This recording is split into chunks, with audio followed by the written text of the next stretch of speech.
نحمده ونستعينه ونستغفره ونعوذ بالله من شرور أنفسنا ومن سيئات أعمالنا من يهده الله فلا مضل له ومن يضلل فلا هادي له وأشهد أن لا إله إلا الله وحده لا شريك له وأشهد أن محمدا عبده ورسوله يا أيها الذين آمنوا اتقوا الله حق تقاته ولا تموتن إلا وأنتم مسلمون يا أيها الناس اتقوا ربكم الذي خلقكم من نفس واحدة وخلق منها زوجها وبث منهما رجالا كثيرا ونساء واتقوا الله الذي تساءلون به والأرحام إن الله كان عليكم رقيبا يا أيها الذين آمنوا اتقوا الله وقولوا قولا سديدا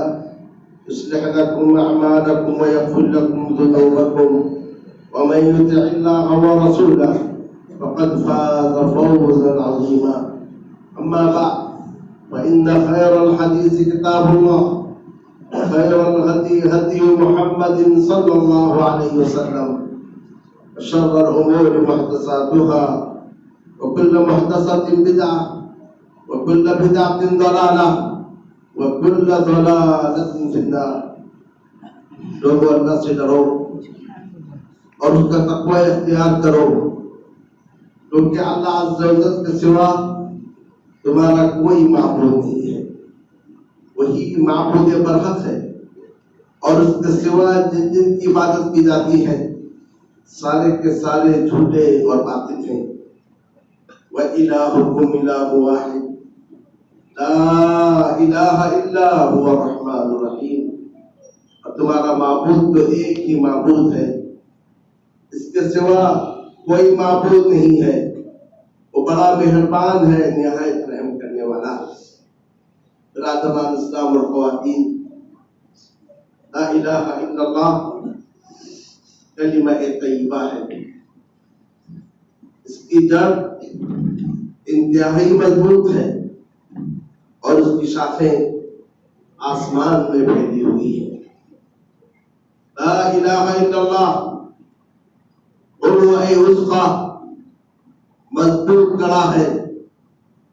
جس نے لا الہ الا اللہ کو پکڑ لیا اس نے مضبوط کڑے کو پکڑ لیا ہے جس کے لیے ٹوٹنا نہیں ہے. یہ وہ مضبوط کڑا ہے جس نے اسے تھام لیا. دنیا میں بھی اس کے لیے امن ہے اور آخرت میں بھی اس کے لیے امن ہے اور اس کا شمار اللہ عز و جل کے اولیاء اور اس کے دوستوں میں ہوتا ہے. کلمہ لا الہ الا اللہ قول ثابت ہے. یہ وہ قول ثابت ہے جس نے اس کلمے کو، اس قول کو اپنا لیا. دنیا میں بھی اس کے لیے ثبات قدمی ہے. ہزار مصیبتیں آئیں، ہزار پریشانی آئیں، آفتوں کے طوفان آئیں، لیکن اس کے پاؤں میں ثبات قدمی رہتی ہے. اور پھر جب اسے قبر میں داخل کر دیا جاتا ہے فرشتے اسے سوال کرتے ہیں، وہاں بھی اسی کلمے کے ذریعے ثبات قدمی حاصل ہوتی ہے. اور میدان محشر میں جب لوگ پریشانیوں میں ڈوبے ہوں گے وہاں بھی اس کلمے کے ذریعے سے اسے ثبات قدمی حاصل ہوگی. یثبت اللہ الذین آمنوا بالقول الثابت فی الحیات الدنیا وفی الآخرہ. اللہ عز و جل مومنوں کو دنیا کی زندگی میں بھی لا الہ الا اللہ کے ذریعے ثبات قدمی دیتا ہے اور آخرت میں بھی اسی کلمے کے ذریعے ثبات قدمی دے گا. کلمہ لا الہ الا اللہ قول صواب ہے. جس نے اس کلمے کو اپنا لیا اس کے لیے کل آخرت میں نبی اکرم صلی اللہ علیہ وسلم اور مومنوں کی شفاعت حاصل ہوگی. الغرض برادران اسلام اور خواتین، کلمہ لا الہ الا اللہ وہ کلمہ ہے جس کے ذریعے انسان اسلام میں داخل ہوتا ہے. اور یہی وہ کلمہ ہے جب انسان اس کا انکار کرتا ہے، اس کا کفر کرتا ہے تو دائرہ اسلام سے خارج ہو جاتا ہے. یہ وہ کلمہ ہے جس کی موت اس کلمے پر ہو جائے تو پھر اس کے لیے جنت ہے. جیسا کہ نبی اکرم صلی اللہ علیہ وسلم نے فرمایا من کان آخر کلامہ لا الہ الا اللہ دخل الجنہ، جس کی آخری بات، جس کا آخری کلام لا الہ الا اللہ ہو وہ جنت میں داخل ہو گیا۔ برادران اسلام، آئیے خطبے کے اس مختصر سے وقت میں جاننے کی کوشش کریں آخر اس لفظ، اس کلمہ، اس کلام لا الہ الا اللہ کی اہمیت، اس قدر اہمیت کیوں ہے اور اس کی اس قدر فضیلت کیا ہے؟ آخر اس کلمے میں کون سی بات ہے جس کی وجہ سے انسان میں عجیب انداز سے تبدیلی پیدا ہوتی ہے؟ آخر اس کلمے میں کون سی بات ہے جس کی وجہ سے انسان اسلام میں داخل ہوتا ہے یا جس کے انکار سے انسان اسلام سے خارج ہوتا ہے؟ سامعین کرام، ابھی آپ نے سنا کہ کلمہ لا الہ الا اللہ یہ کلمہ توحید ہے، یہ کلمہ اسلام ہے۔ لا الہ الا اللہ اس کے دو حصے ہیں، پہلا حصہ ہے لا الہ اور دوسرا حصہ ہے الا اللہ۔ لا الہ کا مطلب یہ ہے نہیں ہے کوئی معبود، الا اللہ کا مطلب یہ ہے سوائے اللہ کے۔ اگر یہ معنی آپ لیتے ہیں نہیں ہے کوئی معبود سوائے اللہ کے، تو واقعہ میں ہم دیکھتے ہیں تو یہ معنی پایا نہیں جاتا ہے، کیونکہ اللہ عز و جل کے سوا اس دنیا میں بہت ساروں کی عبادتیں ہوتی ہے، بہت سارے معبود پائے جاتے ہیں۔ درخت کی بھی عبادت ہوتی ہے، پتھر کی بھی عبادت ہوتی ہے، سورج کی بھی عبادت ہوتی ہے، چاند کی بھی عبادت ہوتی ہے، انسانوں کی بھی عبادت ہوتی ہے، جنات کی عبادت ہوتی ہے، شیطانوں کی عبادت ہوتی ہے، حیوانات کی عبادت ہوتی ہے۔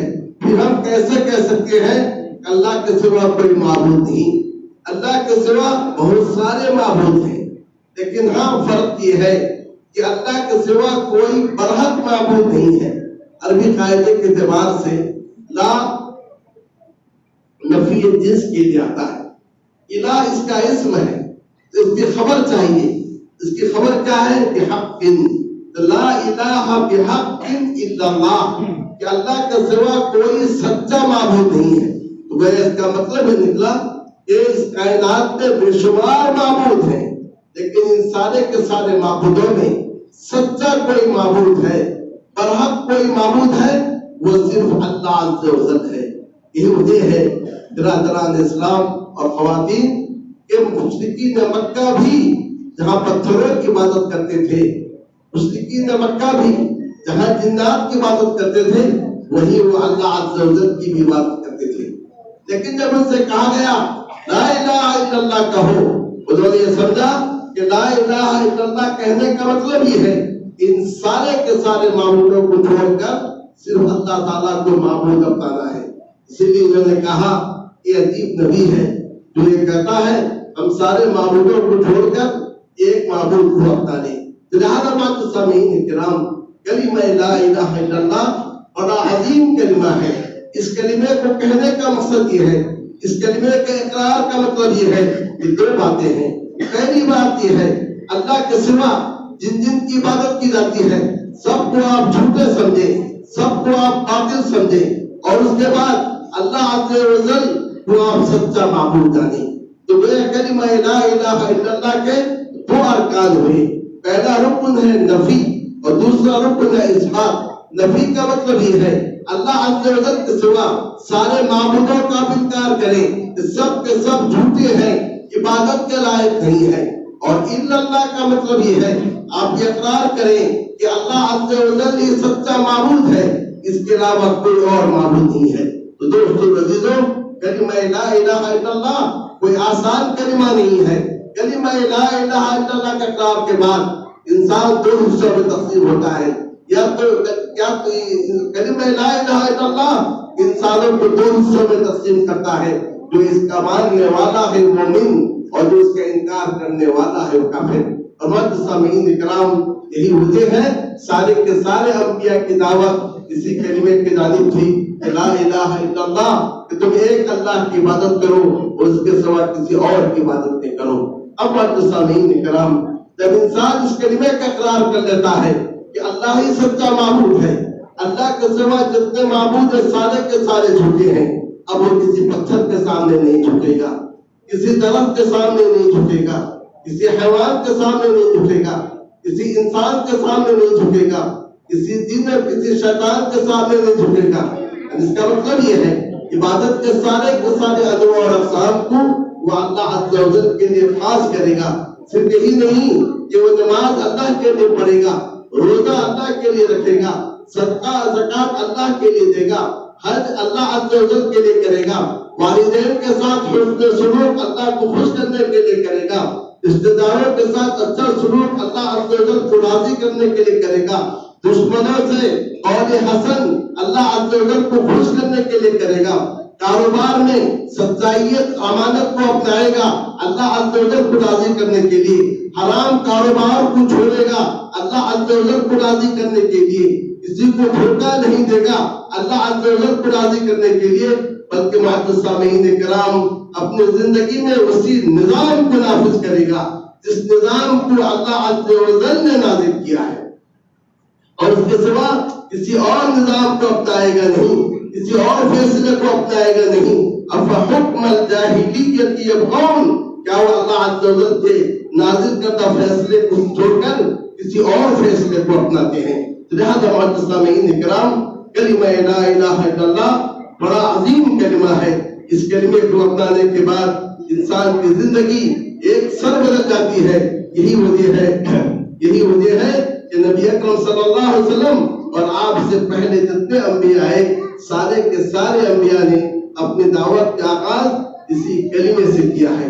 لہذا معزز سامعین اکرام ضرورت ہے اس بات کی کہ جب ہم اس کلمے کا اقرار کرتے ہیں، اس کا اعتراف کرتے ہیں، اس کی جانب دعوت دیتے ہیں، اسے کلمہ طیبہ سمجھتے ہیں، تو پھر ہمیں چاہیے اس کے معنی اور مفہوم کو جانیں اور اسی کے مطابق زندگی گزارنے کی کوشش کریں۔ یہی وجہ ہے نبی اکرم صلی اللہ علیہ وسلم نے اس کلمے کے تعلق سے فرمایا یہ کلمہ افضل ذکر ہے، افضل الذکر لا الہ الا اللہ۔ اور پھر اس کلمے کے ذریعے سے اگر کوئی اللہ سے دعا کرتا ہے اللہ اس کے دعا کو قبول کرتا ہے۔ اور آپ کو یاد ہوگا اور آپ جانتے ہوں گے کہ یونس علیہ السلام کو جب مچھلی کے پیٹ میں ڈال دیا گیا، مچھلی کے پیٹ کو ان کے لیے قید خانہ بنایا گیا، اسی کلمے کے ذریعے سے انہوں نے اللہ سے دعا کی تھی لا الہ الا انت سبحانک انی کنت من الظالمین، تیرے سوا کوئی سچا معبود نہیں، تیری پاکی ہو میں ظالموں میں سے ہوں۔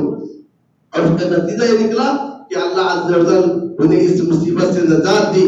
اور آج بھی ہم اپنے زندگی کے سارے مسائل اور مشکلات میں اگر اسی کلمے کے ذریعے سے اللہ عز و جل سے دعا مانگے تو ہماری پریشانی بھی دور ہو سکتی ہے۔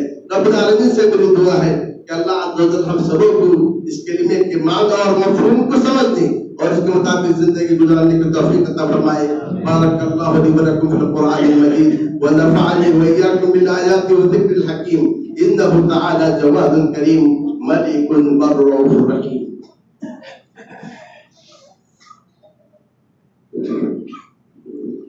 ان الحمد للہ نحمده ونستعینه ونستغفره ونعوذ باللہ من شرور انفسنا ومن سیئات اعمالنا من يهده الله فلا مضل له ومن يضلله فلا هادي له واشهد ان لا اله الا الله وحده لا شريك له واشهد ان محمدا عبده ورسوله۔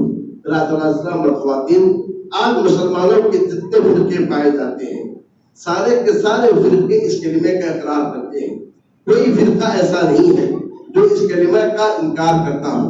لیکن سوال یہ ہے کہ آخر اس کلمے کے اقرار کرنے کے باوجود، اس کلمے کا اعتراف کرنے کے باوجود، اس کلمے کو اپنا شعار بنانے کے باوجود یہ مختلف فرقوں میں کیوں بٹے ہوئے ہیں، مختلف دھڑوں میں کیوں بٹے ہوئے ہیں، مختلف جماعتوں میں کیوں منقسم ہیں؟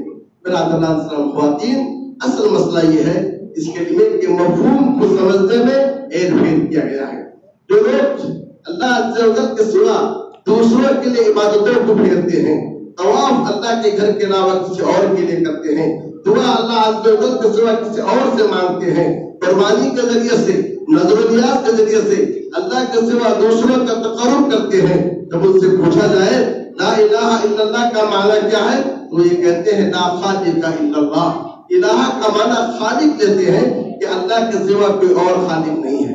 برادران اسلام الخواتین، اگر یہ بات ہوتی کہ اللہ عز و جل کے سوا کوئی خالق نہیں، کوئی پیدا کرنے والا نہیں، تو مشرکین مکہ بھی تو اس کا اقرار کرتے تھے، مشرکین مکہ سے جب پوچھا جاتا تھا آسمان سے کون بارش نازل کرتا ہے، اس نے آسمانوں کو زمین کو پیدا کیا ہے، بلکہ تمہاری پریشانیوں کو کون دور کرتا ہے؟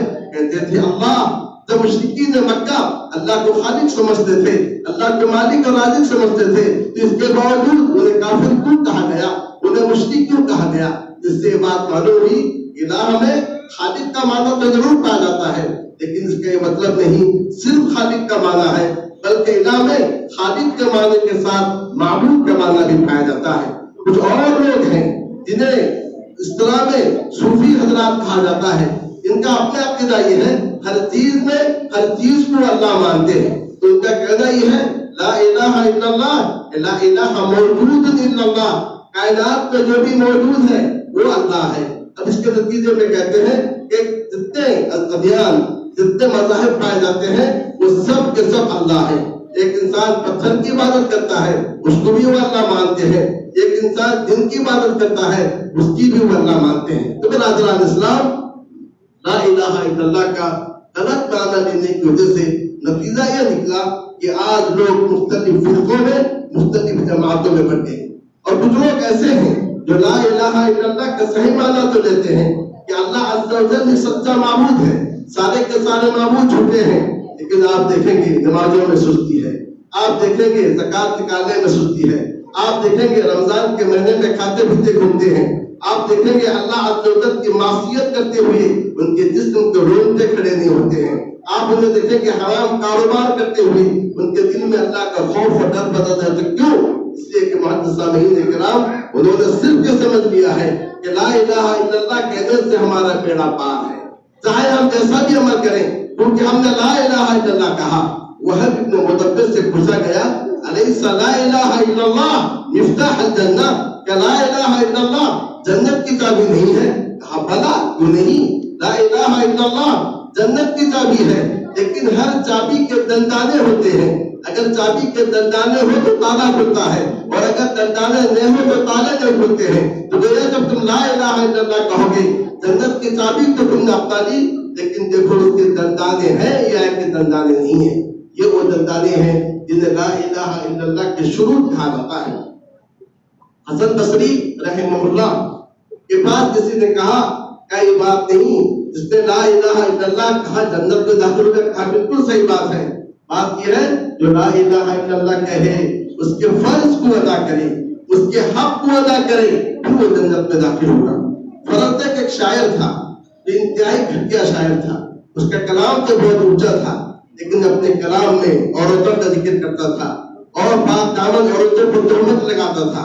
جب اس کی بیوی کا انتقال ہوا تو جنازہ میں حسن بصری بھی شریک تھے۔ حسن بصری رحمہ اللہ نے فرزدق شاعر سے کہا ماذا عادت لهذا اليوم، آج تمہاری بیوی جہاں جا رہی ہے، ایک دن تم کو بھی وہاں جانا ہے، اس کے لیے تم نے کیا تیاری کی ہے؟ کہا لا الہ الا اللہ منذ 70 سنہ، 70 سال سے میں لا الہ الا اللہ کے ورد کر کے آ رہا ہوں، میں 70 سال سے لا الہ الا اللہ کو اس روز کے لیے تیار رکھا ہوں۔ حسن بصری نے کہا بالکل صحیح بات ہے، کتنی اچھی تیاری تم نے کی ہے، لیکن یاد رکھو لا الہ الا اللہ کے شروط بھی ہیں، اور اگر تم نے لا الہ الا اللہ کی تیاری کی ہے تو پھر پاک دامن عورتوں پر تہمت نہ لگاؤ۔ تو برادران اسلام کہنے کا مقصد یہ ہے صرف لا الہ الا اللہ کا اقرار کافی نہیں ہے، بلکہ اس کے اقرار کے ساتھ اس کے 7 شروط ہیں، ان 7 شروط کو بجا لانا ہے۔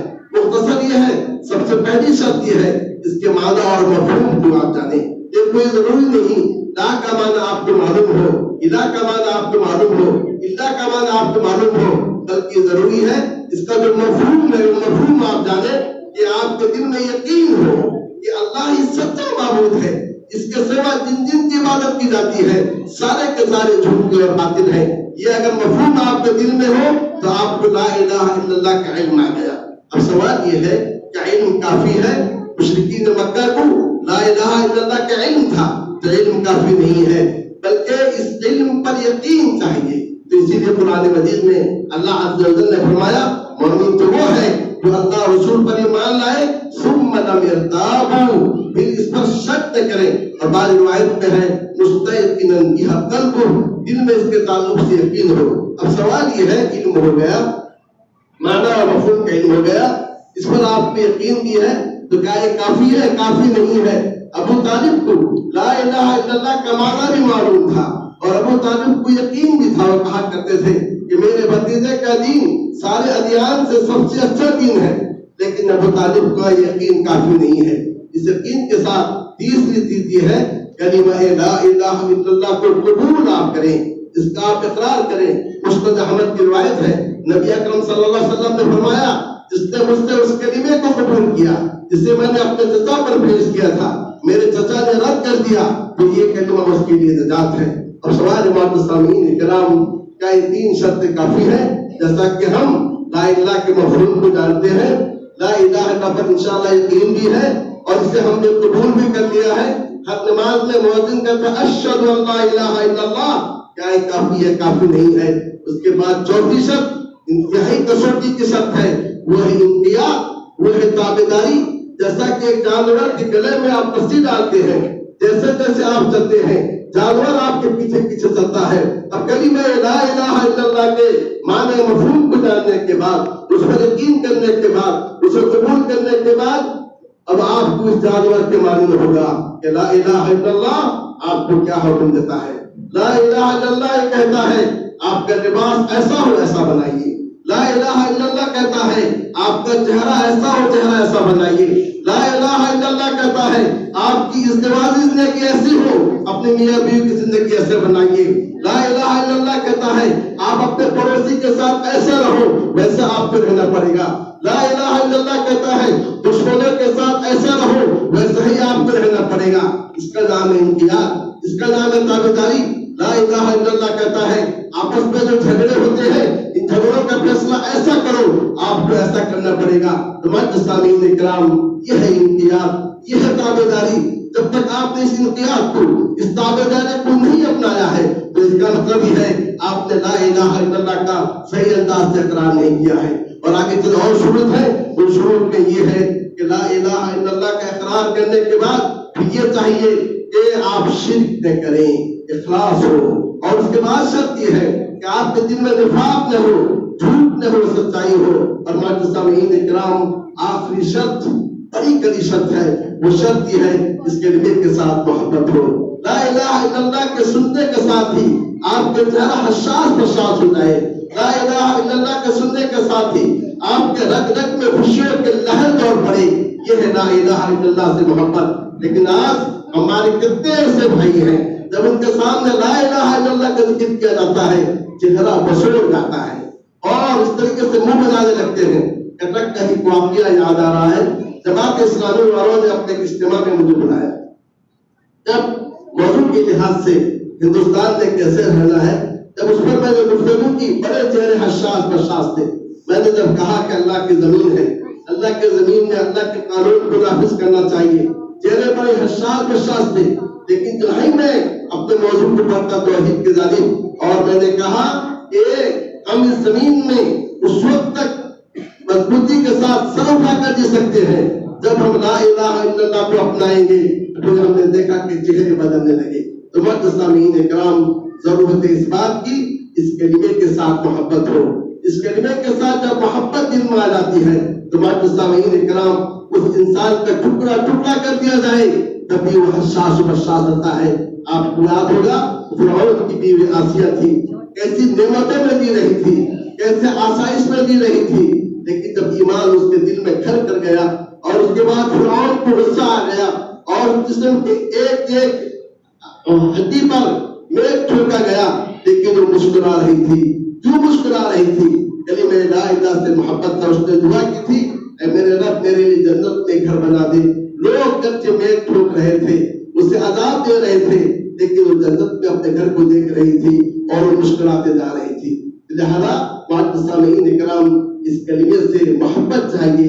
جب اس کلمے سے محبت آ جائے پھر آپ دیکھیے گا ہماری زندگی کیسے بدل جائے گی، یہ زمین کیسے بدلے گی، یہ فضائیں کیسے بدلے گی، اور جتنی سازشیں ہو رہی ہمارے خلاف ساری کی ساری سازشیں ناکام ہو جائیں گی۔ لیکن شرط یہ ہے ہم اپنے آپ کو بدلنے کی کوشش کریں۔ یہ اللہ کا قانون ہے، قانون تغییر۔ جب تک ہم اپنے آپ کو نہیں بدلیں گے اس وقت تک اللہ کی رحمت آنے والے نہیں ہے۔